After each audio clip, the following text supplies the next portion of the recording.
예수 그리스도께서 우리의 유일한 소망이시며 우리의 영원한 미래이십니다.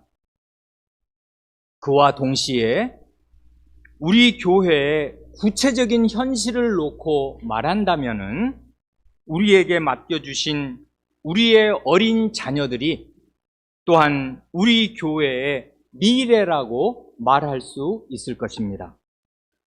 현재 160명으로 이루어진 우리의 작은 공동체 안에는 47명의 유아세례 회원과 준회원이 있습니다.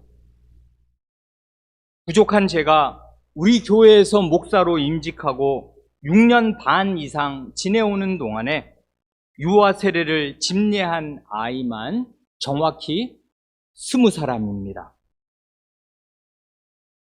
거의 50명에 달하는 이 모든 귀한 자녀들을 어떻게 하나님 나라의 백성답게 양육하고 교육할 것인가 하는 것이 부모와 교회의 큰 과제이자 사명이 아닐 수 없습니다. 이와 관련해서 유아 세례를 앞두고 치리회에서 그 부모를 시문하는 자리에서 어느 부모님으로부터 이런 질문을 받은 적이 있습니다. 개혁학교, 곧 기독교 학교나 교회 안에 어린이집을 두는 것에 대한 우리 교회의 입장은 무엇입니까? 하는 질문이었습니다. 그때 저는 교회 안에서 같은 필요를 느끼는 부모님들과 공동의 관심사를 함께 의논해 보시라고 조언하였습니다. 그리고 그 뒤에도 그 질문이 계속 숙제처럼 마음에 남아서 때때로 생각하였습니다. 목사로서 저의 개인적인 의견을 말씀드린다면 우리 교회의 치리회와 재직회가 기꺼이 동의한다면 우리 교회의 어린 자녀들의 공동 육아를 위해서 주중에 거의 대부분의 공간이 비어있는 우리 교회의 예배당을 얼마든지 활용해도 좋다고 생각합니다. 그러던 차에 석 달 전, 지난해 10월 말에는 어린 자녀를 둔 어느 부모님이 치료회 앞으로 간곡한 마음을 담아서 청원서를 보내오셨습니다. 청원서의 요지는 이것입니다. 한 페이지 한 반 조금 안 되는 분량인데 간략히 줄여 말하면 이것입니다. 우리 교회 안에 기독교 학교에 준하는 공식적인 모임이 있기를 바란다. 누구나 의무적으로 참여해야 하는 모임은 아니지만 교회적인 지지와 지원을 받는 자녀 교육 모임이 있기를 바란다. 우리 교회 안에는 교육을 담당할 수 있는 다양한 은사를 가진 분들이 있으니까 교회에서 그런 분들을 조직해주고 커리큘럼을, 교육 과정을 제공해 준다면은 실제로 기독교 학교를 설립하기 이전이라도 그에 준하는 교육을 자녀들에게 할 수 있지 않겠는가. 기독교 학교를 세우는 일이 신학교를 지원하는 일 이상으로 중요하다고 나는 본다. 그러니 한두 번 이야기하고 말면 없던 일이 되니까 기독교 학교가 왜 필요한지 더 알려주시고 치료회에서도 이 주제를 지속적으로 논의해 주시기 바란다 하는 요지의 청원서였습니다. 지난 석 달 동안 이 청원서를 읽고 생각하고 또 읽고 생각하였습니다. 앞으로도 다시 읽고 더 생각할 것입니다. 우리 공동체의 구성원이 자신의 신앙 양심에 입각해서 진지하게 무슨 청원을 하시면 목사로서 그 말씀을 경청하는 것이 마땅한 일입니다. 과거에 우리 교회에 새로 가입하신 분이 11조에 대하여 질문하셨을 때 도움이 될 만한 책도 드렸고 그 질문을 1년 이상 마음에 품고 있다가 저의 최선을 다해서 부지런히 공부해서 11조 제도에 대해 몇 차례에 걸쳐 제가 할 수 있는 모든 것을 담아서 강설한 일도 있습니다. 기독교 학교에 대한 이 청원에 대해서도 오늘뿐만 아니라 앞으로 더 충실하게 어떤 식으로든 말로든 행동으로든 답할 수 있기를 바랍니다. 나는 자식이 없으니 이 학교 이야기는 나와는 별 관계가 없는 이야기구나. 혹은 나는 자식을 다 키웠으니 내게는 해당 사항이 없겠구나 하고 생각하실 일이 아닙니다. 왜냐하면 우리는 언약 공동체이고 운명 공동체이며 우리의 자녀들이 우리 교회, 곧 우리 모두의 미래이기에 그렇습니다. 오늘 본문으로 창세기 18장 몇 절과 신명기 6장 몇 절을 함께 읽었습니다. 잘 알고 계시고 마음에 새기고 계시는 말씀인 줄로 믿습니다. 창세기 18장 18절 19절 말씀은 이렇지 않습니까? 아브라함은 강대한 나라가 되고 천하 만민은 그로 말미암아 복을 얻게 될 것이 아니냐. 내가 그로 그 자식과 권속에게 명하여 여호와의 도를 지켜 의와 공도를 행하게 하려고 그를 택하였나니 이는 나 여호와가 아브라함에 대하여 말한 일을 이루려 함이니라 하십니다. 하나님의 나라가 이 땅에 이루어지는데 없어서는 안 될 가장 필수적인 게 뭔가 하면 그걸 한마디로 하면 자녀에 대한 부모의 신앙 교육입니다. 다시 말해서 하나님께서 아브라함에게 맨 처음 언약하신 하나님의 나라는 하나님의 말씀대로 강대한 나라, 곧 강하고 큰 나라인 동시에 천하 만민에게 복을 끼칠 복의 기관이 될 그런 나라인데 그 강대하고 복된 나라가 이 땅에 수립되는데 결정적으로 중요한 게 뭔가 하면 아브라함의 가정교육, 아브라함의 자녀교육이었습니다. 그런데 그 가정교육, 자녀교육의 핵심이 뭔가 하면 자녀로 하여금 하나님의 길을 따라 걸으면서 의를 행하는 의로운 사람, 사람다운 사람이 되게 하는 것입니다. 아브라함에게 주신 언약이 상당히 성취되어서 아브라함의 자손들이 한 나라를 이룰 만큼 많아지고 바야흐로 하나님 나라의 영토가 될 가나안 땅으로 들어가게 되었을 그 목전에 주신 말씀이 오늘 마저 읽은 신명기 6장 말씀입니다. 그 말씀의 요지도 아브라함에게 기대하신 내용과 완전히 똑같습니다. 곧 부모의 책임을 전국적으로 일깨우십니다. 즉 부모된 사람은 첫째로 자신이 먼저 전심으로 하나님을 사랑하고 하나님의 말씀을 자기 마음에 새기고서 둘째로 그 말씀을 자기 자녀에게 시시때때로 무시로 부지런히 가르쳐 주라 그것입니다. 우리가 아는 대로, 우리가 믿는 대로 하나님께서는 주신 것을 명하시고 명하신 것을 주십니다. 애굽의 노예 상태에서 해방과 구원을 주시고 언약한 땅을 주시며 하나님 자신이 친히 함께하여 주시면서 그러니 준 게 있으니 내게 맡긴 자녀들을 하나님 나라 백성답게 길러라 하고 명하십니다. 주신 것을 명하십니다. 그리고 이렇게 자녀 교육을 명하셨으니 우리의 자녀를 하나님의 백성답게 기를 수 있는 힘과 지혜와 사랑을 또한 주시겠습니다.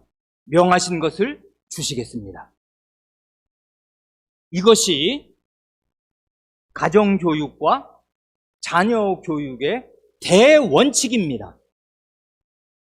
이 핵심을 놓치지 않고 명확히 인식하시도록 일부러 아주 거칠게 도발적으로 질문을 드리겠습니다. 아브라함 때 학교가 있었습니까? 구약시대 이스라엘 역사 내내 학교가 있었습니까? 없었습니다. 그럼 신약시대 예수님의 모친 마리아가 아마도 10대 소녀 시절에 그 경천동지할 역사상 초유의 그 놀라운 수태고지를 들었을 때 곧바로 믿음으로 그 수태고지를 수납하였을 때 학교에서 배워서 그런 믿음을 가지게 된 것이겠습니까? 아닙니다. 그때는 학교가 없었다고요.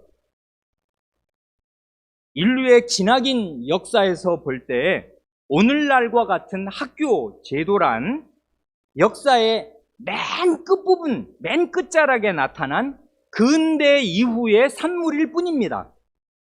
그러나 학교가 있든지 없든지 부모와 자식은 있는 것이고 같은 믿음을 고백하는 언약 공동체는 역사 안에 늘 있었습니다.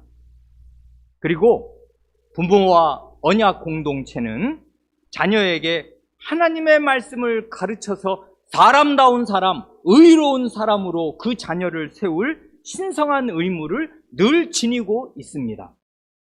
그러니 기독교 학교가 있든지 없든지 간에 부모가 가장 먼저 그리고 언제나 해야 할 것은 창세기 18장 우리가 읽은 말씀과 신명기 6장의 그 쉐마의 말씀, 들으라 이스라엘아, 이 말 들어야 산다 하고 하시는 성경에서 가장 중요한 말씀, 크고 첫째되는 그 계명에 속한 그 말씀을 기억하시고 힘써 순종하시는 그 길입니다.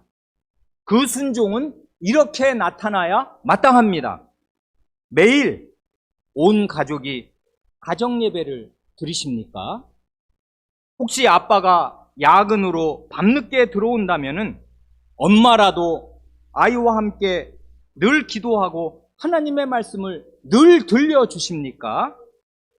유아 때, 유치원 때, 초등학교 때, 중학교 때, 고등학교 때 그 아이의 중요한 성장기 20살이 되기 전까지 매일 신실하게 그렇게 하십니까? 이게 관건이라고요. 이 세상은 까마득한 옛날 노아 시대부터 하나님께서 온 인류를 대홍수로 멸절시키실 만큼 악하게 이를 때 없었고 그 이후로도 늘 한결같이 악하기에 첫사람 아담의 타락 이후로 그리스도께서 다시 오시는 그날까지 부모가 이 세상에서 자녀를 기르기에 녹록한 시대는 하나도 없을 것입니다. 당장 창세기 12장에서 맨 처음 아브라함을 부르신 것도 당시에 온 인류가 바벨탑을 쌓은 그 인류가 온 힘을 기울여서 대동단결해서 그 악한 일을 하였던 창세기 11장의 배경에서 아브라함을 부르신 것 아니겠습니까? 그리고 오늘 본문으로 읽은 창세기 18장에서 자녀를 의로운 사람으로 기르라고 당부하실 때에도 소돔과 고모라를 심판하러 가시는 길에 그렇게 부탁하시는 것 아닙니까? 그때의 세상이나 지금 세상이나 본질을 따지면 악하게 사악하게 이를 데 없는 것이고 그런 세상에서 우리는 우리 자녀를 기를 수밖에 없습니다. 눈앞의 현실이 캄캄하고 암담할 때 이 암담한 현실을 헤치고 나갈 첫걸음으로 권할 만한 것은 우리가 하나님 앞에 하였던 서약을 힘써 기억하고 시시때때로 다시금 그 서약 앞에 서는 것일 것입니다. 어린 자식을 품에 안고 유아 세례를 받을 때 부모인 우리는 이렇게 서약하였습니다. 세 가지를 묻고 답할 때 마지막 내용이 이거지 않습니까? 그대들은 지금 이 아기를 하나님의 백성으로 인정하고 하나님께 바치며 겸손한 마음으로 하나님의 은혜를 의지하며 친히 사람의 본분을 이 아기에게 보이기를 힘쓰며 이 아기를 위하여 기도하며 그와 함께 기도하고 우리의 믿는 도리를 따라 주의 교양과 훈계로 양육하시렵니까? 이 말에 모든 것이 다 들어있잖아요. 이 아이는 하나님의 백성입니다. 그러니 하나님께 바쳐져야 마땅합니다. 하나님의 백성인데 죄인인 내 뱃속에서부터 죄인으로 나왔고 이 악한 세상에서 하나님의 백성으로 살 수 있는 자연적인 기능이 없으니 우리는 겸비한 마음으로 오직 하나님의 은혜를 전심으로 의지합니다. 그리고 부모 자신이 하나님의 백성답게 사람답게 살기를 힘쓰면서 사람다움의 본질이 무엇인가를 숨길 수 없이 자녀에게 집안에서 보여주기를 힘씁니다. 사람의 본분을 이 아기에게 보이기를 힘씁니다. 그러면 아이는 볼 것입니다. 배울 것입니다. 아이와 함께 기도하고 그를 위해 기도합니다. 우리의 기도는 끝날 날이 없을 것입니다. 그리고 가장 중요하게 우리의 믿는 도리를 따라 주의 교양과 훈계로 양육하겠는가 하고 서약했지 않습니까? 주의 교양과 훈계. 내가 하는 모든 가르침은 주님 자신의 가르침이 되어야 하고 내가 혼내는 모든 징계와 권징은 주님 자신의 징계와 권징이 되어야 되니까 이게 가능하냔 말입니다. 가능해야 돼요. 그래야 주님의 백성이 나올 테니까. 그러니 우리는 겸비한 마음으로 죄인된 나를 처복종시키면서 우리 집안에서 이 거룩한 일을 매일 하는 것입니다. 그러니 기독교 학교가 없는 현실에 마음이 답답하시다면은 먼저 가정에서 할 수 있고 해야 하는 일들을 충실하게 하시기 바랍니다. 할 마음만 있으면 있는 대로 받으실 터이요 없는 것을 받지 아니하시리라 하신 고린도후서 8장 12절의 그 헌상의 원리를 여기에서도 기억하시면 좋겠습니다. 헌상을 받으실 때 없는 걸 받으시는 게 아니란 말입니다. 있는 대로 받으십니다. 그러니 우리 형편에 없는 거를 하나님이 내놓으라고, 너 왜 없는 거 나한테 안 바치고 안 내놓냐, 이렇게 하시지 않을 거란 말입니다. 있는 것을 받으시겠습니다. 내 힘으로 할 수 없는 것은 할 수 없는 것이에요. 그러면 나는 손 놓고 있는 것인가? 있는 게 있잖아요. 할 수 있는 게 있단 말입니다. 그 일을 믿음으로 최선을 다해서 신실하게 하면서 그 다음 걸음을 보는 것입니다. 서론적으로 가장 중요한 대원칙을 말씀드리면 이것입니다. 이 자녀교육의 대원칙은 역사 이래로 항구적으로 우리 앞에 있습니다. 변할 수 없이 있습니다. 그러면 기독교 학교란 무엇입니까? 이게 흔히 말하는 미션 스쿨과 어떻게 다른 것입니까? 우리가 원하는 기독교 학교는 이른바 미션 스쿨과는 완전히 다른 것입니다. 미션 스쿨은 무늬만 기독교 학교일 뿐입니다. 미션 스쿨이란 이렇게 표현하면 무참하지만 마치 수박처럼 껍데기만 파란 기독교의 이름을 가지고 있을 뿐이고 그 속을 보면 온통 빨개서 이 세상의 일반 학교와 거의 다를 것이 없습니다. 그저 일주일에 한두 시간 무슨 체프를 한다는 거, 교목이 학교 안에 상주한다는 거, 그거 외에는 아무것도 없습니다. 이른바가 아니라 진짜 기독교 학교는 이른바 미션 스쿨과 모든 것이 다릅니다. 교사와 학생이 다르고 수업 내용이 다르고 자금원이 다릅니다. 기독교 학교에서는 참된 신앙을 고백하고 신앙 고백에 입각해서 자기 과목을 가르칠 실력이 있는 사람만 교단에 섭니다. 불신자는 아무리 실력이 출중해도 기독교 학교의 교사가 될 수 없습니다. 그 학교에는 신자의 자녀만 입학해서 매주 혹은 매일 기도로 수업을 시작하고 수업 시간에 정규 과목으로 성경과 교회사를 매일 혹은 매주 배웁니다.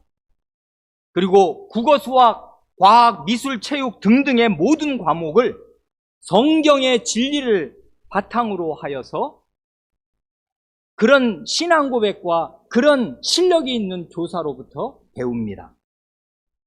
이런 학교는 당연히 이 세속 정부의 인가를 받을 수 없고 정부의 지원을 한 푼도 받을 수 없습니다. 정부가 지원을 하고 감독을 하면은 교과 과정이나 그 교사 채용이나 그 학생 선발이 모두 나라의 다른 기준과 똑같아야 되는데 그러면 일반 학교가 되는 것이에요. 그런 학생과 교사가 일반 학교와 똑같으면 그게 무슨 미션 스쿨이라고 이름을 아무리 걸어봐야 그건 기독교 학교가 아니란 말입니다. 그러니 교사가 다르고 학생이 다르고 교과 과정과 교과서와 그 수업 내용이 완전히 다르니 아무 지원도 받을 수 없습니다. 그러기에 모든 재원을 전액 학부모가 내는 등록금에 의존할 수밖에 없습니다. 그러니 등록금이 엄청나게 비쌉니다. 나라에서 학력 인정을 받을 수 없는, 말하자면 무허가 학교인 셈이어서 그 학교 학생들은 검정고시를 치러서 학력을 인정받을 수밖에 없고 학부모는 자기들이 이 학교의 모든 것을 운영해야 하기에 재정적으로 큰 부담을 지지 않을 수가 없습니다. 그런데도 자녀를 기독교 학교에 보내는 이유는 우리의 믿음대로 곧 신앙 고백적으로 자녀를 양육하는 것이 부모의 책임이라고 믿기 때문입니다. 곧 어린 자녀가 성인이 되기까지 그 인격을 형성하고 배우는 그 성장기에 최선을 다해서 하나님의 말씀으로 교육하려는 것입니다. 우리가 방금 전에 읽은 신명기 6장 7절에서 하나님의 말씀을 내 자녀에게 부지런히 가르치며 그 다음에 그 적시하는 그 예들을 보세요. 집에 앉았을 때든지 길을 갈 때든지 누워 있을 때든지 일어날 때든지 이 말씀을 강론하라. 강론하라는 거 한번 읽어주라는 거 아니지 않습니까? 그 뜻이 그 아이의 마음을 파고들도록 자세히 풀어서 그 아이의 눈높이에 맞추어서 설명해 주어서 알아먹게 해 주어야 한다는 것인데 나머지 대부분의 거기 일어나는 적시한 예들은 다 집안의 일입니다. 집에 앉았을 때, 그리고 집에 눕는 건 집에서 눕는 거니까 누웠을 때, 그리고 일어날 때, 그러니까 뭐 잘 때든지 자러 갈 때든지 자고 일어날 때든지 집에 앉아 있을 때든지 이거 눕고 일어나고 앉아 있고 이건 전부잖아요. 활동에 집안에 있는 모든 시간에. 그런데 문제는 길을 갈 때든지가 있어요.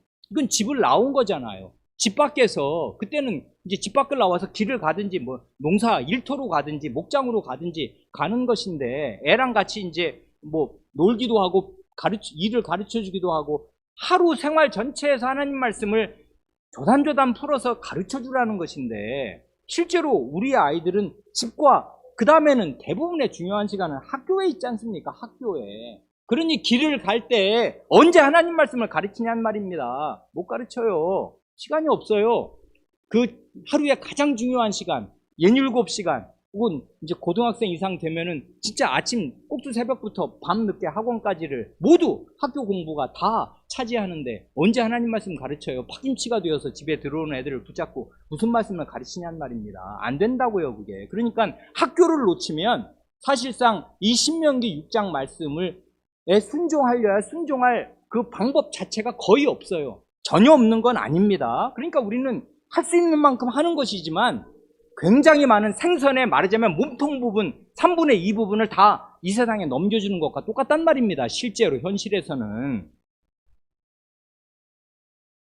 제대로 된 기독교 학교가 없으면은 어린이집이나 유치원, 초중고의 그 중요한 인격 형성기에 하나님의 말씀이 아니라 이 세상의 가치관과 문화의 영향을 받을 위험이 엄청 크다 그것입니다. 이걸 우리가 다 알아요. 중학생, 초등학교, 중학교, 고등학교만 되면 부모의 영향보다 친구의 영향을 훨씬 더 많이 받으려면 받습니다. 순식간에 변화요. 한두 달 만에 애가 딴 애가 될 수가 있어요. 그 친구들하고 몇 번 어디 재밌는데 놀러 갔다 오면 얘 정신을 완전히 팔아버릴 수가 얼마든지 있어요. 여러분 자식 순진하고 뭐 잘 착하게 큰다고 믿습니까? 어림도 없는 생각이에요. 그 아이의 학교에서 듣는 말과 그 쌓여있는 환경 자체를 한번 보세요. 예전에 한번 제가 말씀드린 일 있지 않습니까? 이건 실제로 들은 말인데 학교 현장에서 실제로 무슨 일이 일어나는지를 그냥 한 7시간 CCTV로 실시간으로 한번 보면 대부분의 부모는 까무러치거나 놀라 자빠질 거다. 아, 이거구나. 애가 이런 데서 하루 종일을 보내는구나. 그런 현실이란 말입니다. 이게 우리의 사실상의 현실입니다. 그러니 이 신명기에 이 중요한 크고 첫째 되는 계명에 온전히 순종하려면은 성장기에 있는 그 아이를 둘러싼 가정, 교회, 학교, 이게 이 아이를 둘러싼 완벽한 삼각형이잖아요. 가정, 교회, 학교, 이 삼각형이 온전히 하나님의 말씀으로 채워져 있어야 해요. 그래야 이 말씀에 순종할 거 아닙니까? 그런데요, 여기서 중요한 것이 이것입니다. 많은 사람이 이걸 놓쳐요. 기독교 학교를 세우고 그 학교에서 언약의 자녀를 교육하려는 이것이, 이 행위, 이 소원과 이 행위가 부모가 최선을 다해서 하나님의 말씀에 순종하고자 하는 믿음의 발휘요, 신앙 고백적인 순종의 행위여야 한다 그것입니다. 그렇지 않고 기독교 학교라는 교육기관의 교육 효과 자체를 믿고 의지한다면은 그게 사실상 인본주의적인 생각이라고요. 학교를 의지한다? 그게 기독교 학교라고?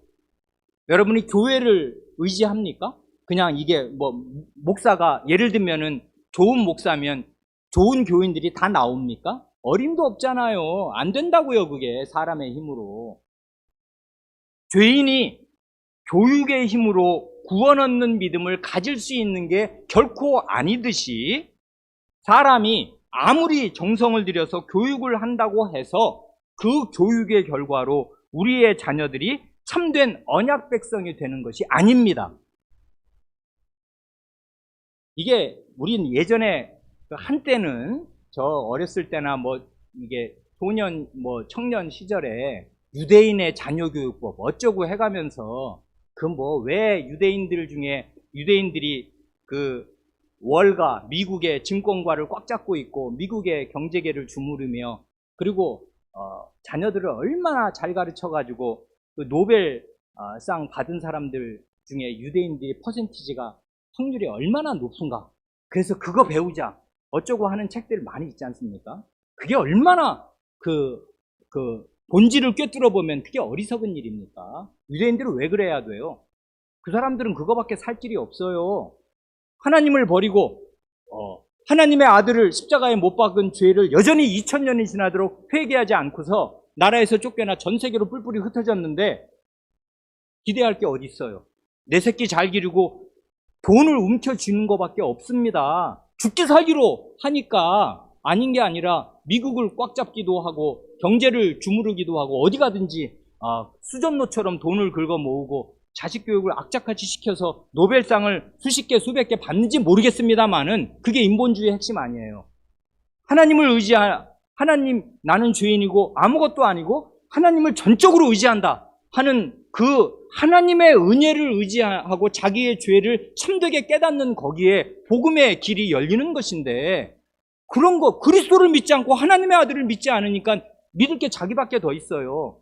자녀 교육밖에 없단 말입니다. 돈과 이 돈을 물려줄 내 새끼 내 자식밖에 없어요. 그러니 거기에 올인해서 성과가 나면 그게 이 세상의 성과이지 하나님 나라의 성과이겠습니까? 노벨상을 10개를 받으면 물론 그건 인류에 기여한 거 틀림없어요. 배울 지혜들이 있습니다. 읽어요. 그래서 탈무드를 저도.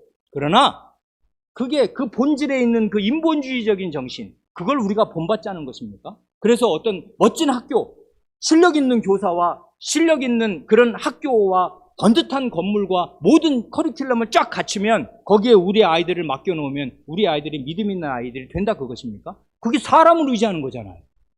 구원이 사람의 힘으로 됩니까? 그러면 어떻게 하자는 얘기예요? 그거 안 하면, 그러면 아이를 안 맡겨요? 어떻게 해요? 그러니까 이 균형이 엄청나게 중요한데 이 균형은 우리 마음에서 이 균형을 딱 붙잡고 있어야 된다, 그 말이에요. 아까 그 말씀을 드렸지 않습니까? 나는 하나님 말씀에 순종하고 살아야 한다.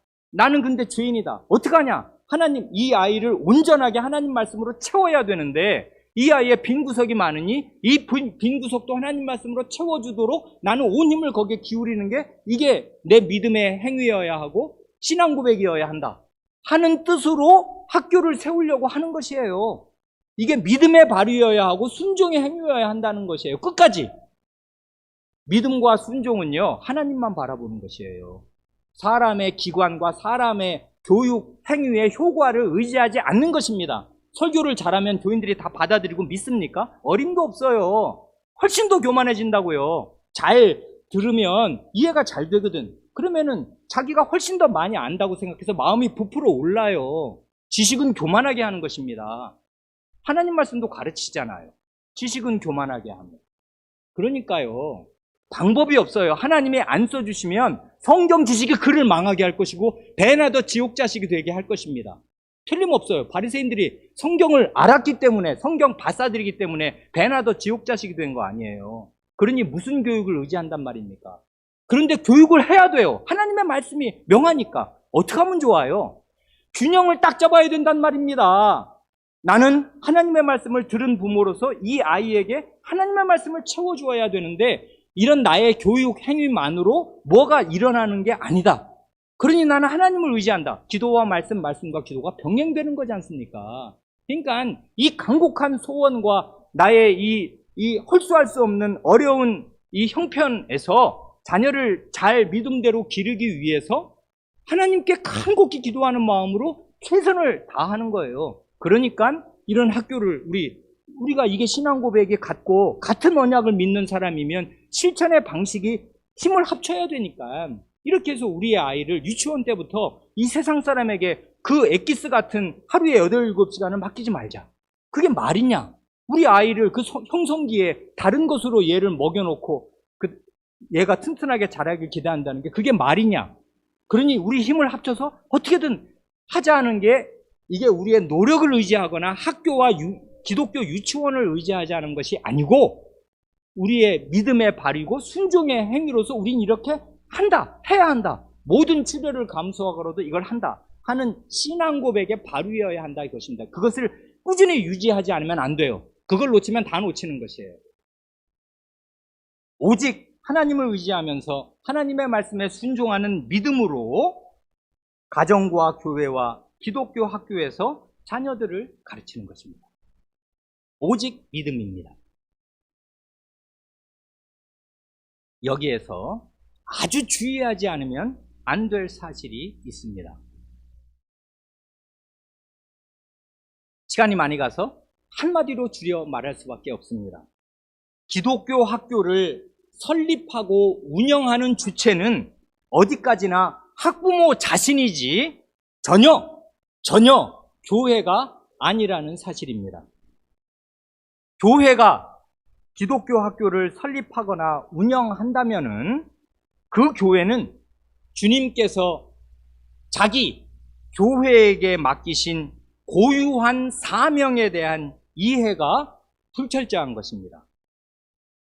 교회는 하나님께 예배드리고 오로지 하나님의 말씀만 가르치는 기관입니다. 반면에 학교는 첫째로 하나님이 지으신 이 세계의 각 분야를 두루두루 이해하도록 뭐 국어, 산수, 사회자연, 뭐 음악, 미술, 체육, 뭐 종류가 엄청 많잖아요. 배우는 과목들. 각 과목을 가르쳐서 기본적인 교양을 튼튼하게 다방면으로 쌓게 도와주고, 둘째로 자기 가정을 부양하고 이웃을 참되게 섬길 수 있도록 실제적인 기능을 익히는 곳이지 않습니까? 이게 학교의 중요한 기능이잖아요. 사회화. 이 사회에 나가서 적응할 수 있는 그런 사람으로 길러내는 게 학교의 일이지 않습니까?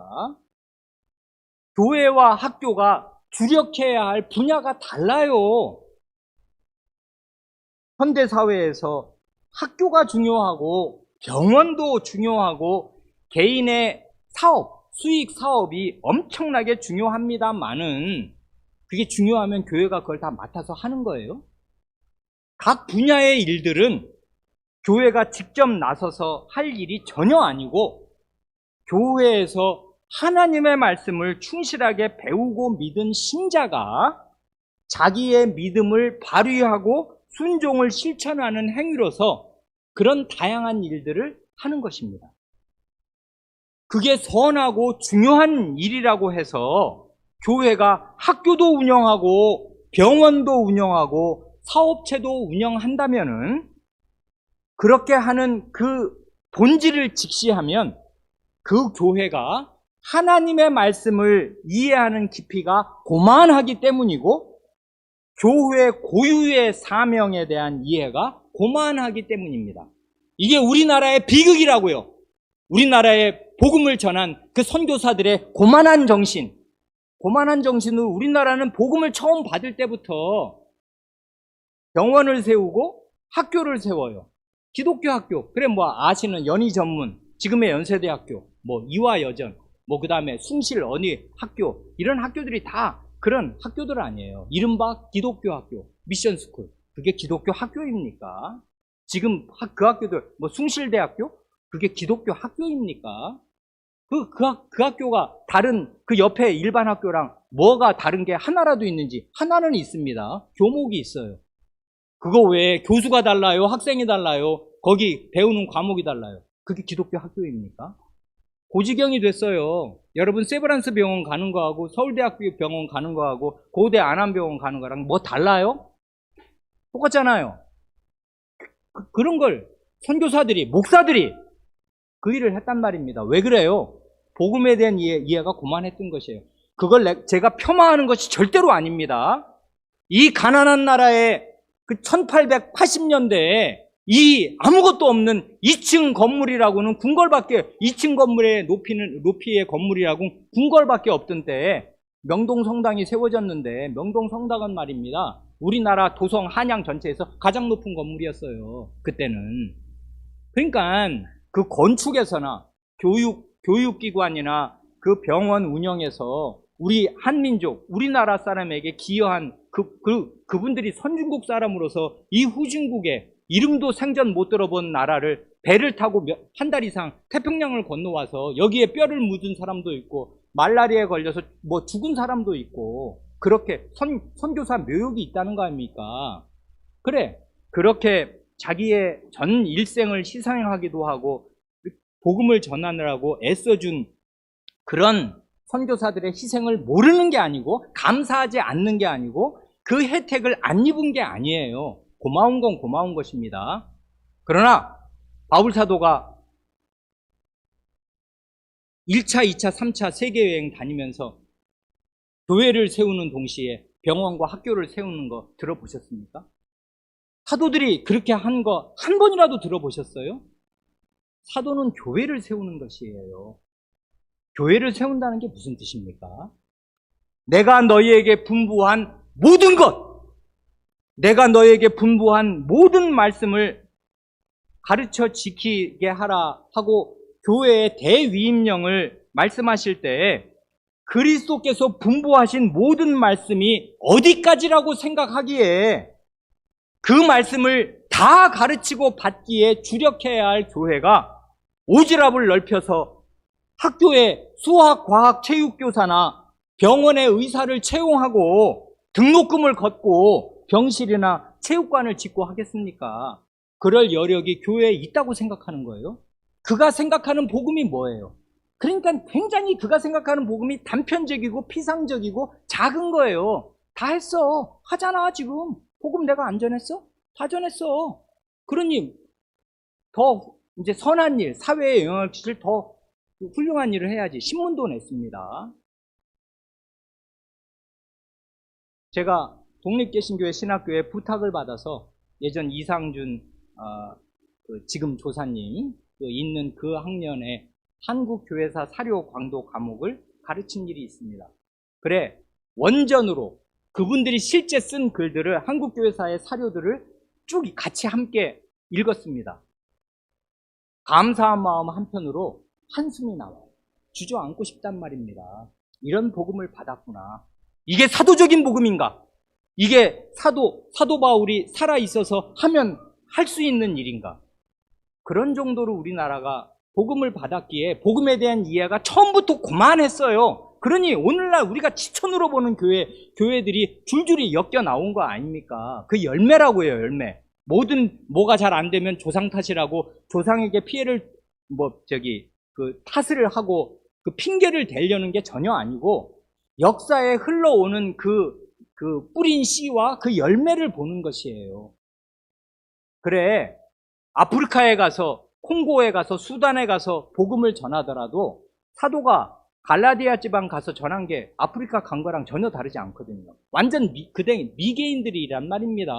그렇게 복음을, 갈라디아서 한번 보세요. 갈라디아서 깊이를 성도 여러분이 100분의 1, 1000분의 1이라도 다 제대로 이해할 수가 있어요?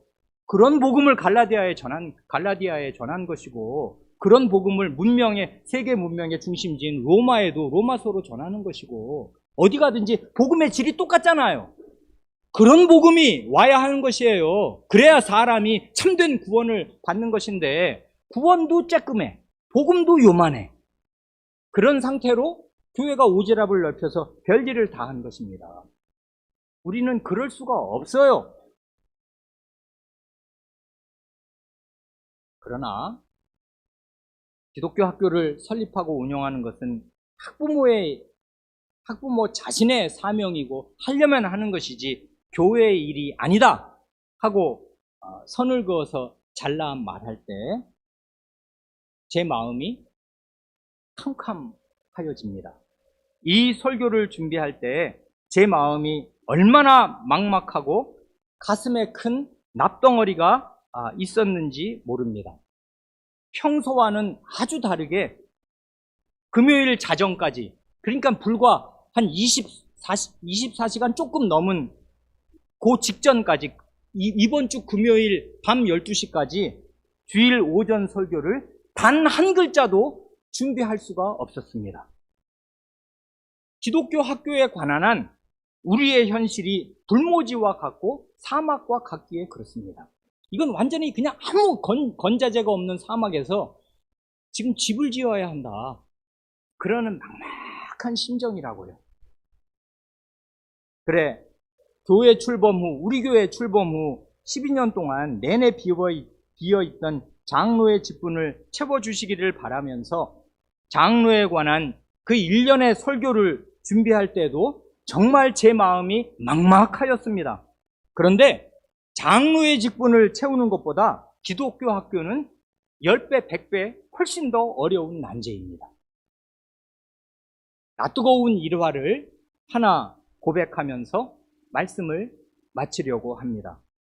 지난해 7월에 캐나다 개혁교회 신학교의 봉사신학 교수인 아리안 드비셔 목사님, 우리 교회 오후 예배 때 오셔서 그 내외분이 함께 오셔서 김은수 목사님의 통역으로 우리가 하나님 말씀 들은 것, 6개월 전이니까 기억하시겠습니다.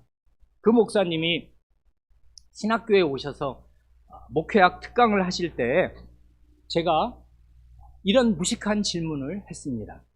지금도 낯이 뜨뜻합니다. 캐나다 개혁교회와 캐나다 개혁교회의 원류가 되는 네덜란드 개혁교회에서 장로의 신방이 시작된 때가 언제입니까? 물었단 말입니다. 답이 뭔 줄 아십니까? 400년 전이다. 1618년 1619년에 도르트 신조를 작성할 때 함께 작성한 도르트 교회법을 따라서 그때부터 장로가 신방을 해왔다. 띠용. 망치로 머리를 맞은 느낌이었습니다. 아, 그렇구나. 400년이란 말이지. 400년. 우리 한국에서, 한국 교회에서 장로의 신방하는 장로가 정말로 교회 전체를 내실 있게 세워가는 경우를 보신 적 있습니까?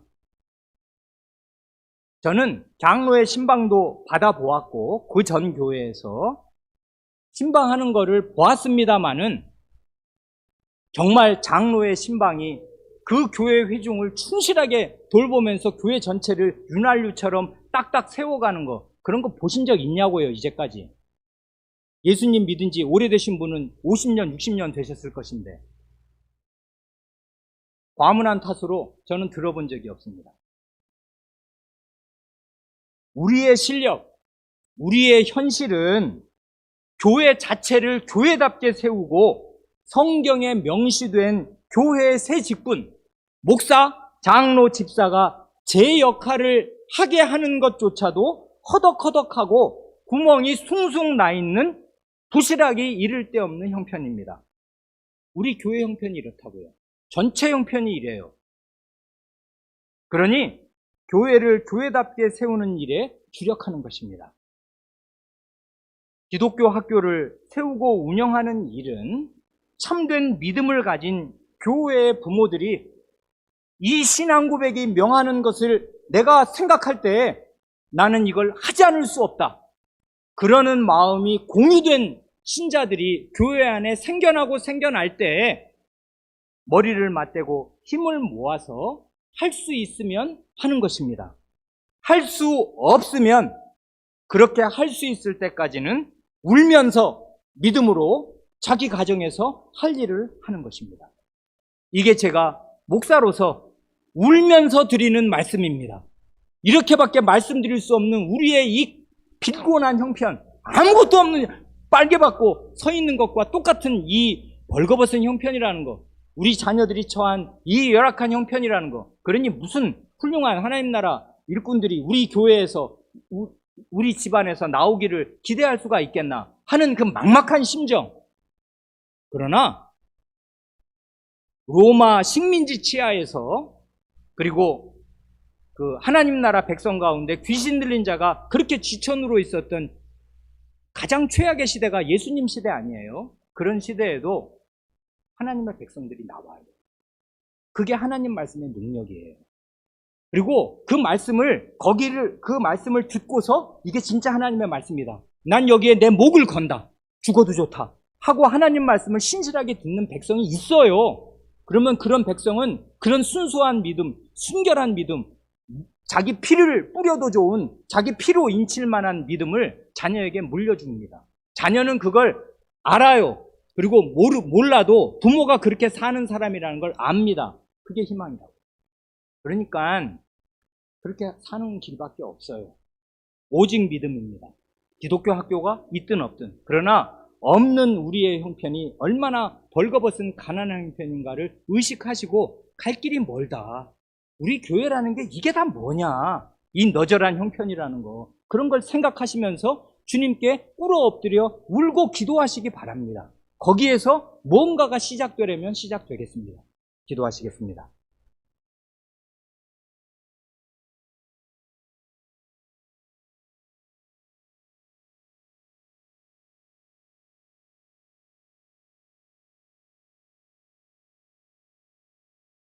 하나님 아버지, 저희의 이 가난하고 비천하며 벌거벗은 형편과 같은 이 어려운 형국을 다시금 생각하고 절실히 부끄럽게 여기며 가슴 아프게 여기면서 저희가 자식을 낳았는데 저희가 경험시켜주고 자식과 함께 걸어야 될 저희의 이 형편이라는 것이 이다지도 열악하며 하나님 나라 백성으로 기르는데 이다지도 여러 자원들이 한없이 부족한지 저희가 어떻게 이루다 말할 수가 없습니다.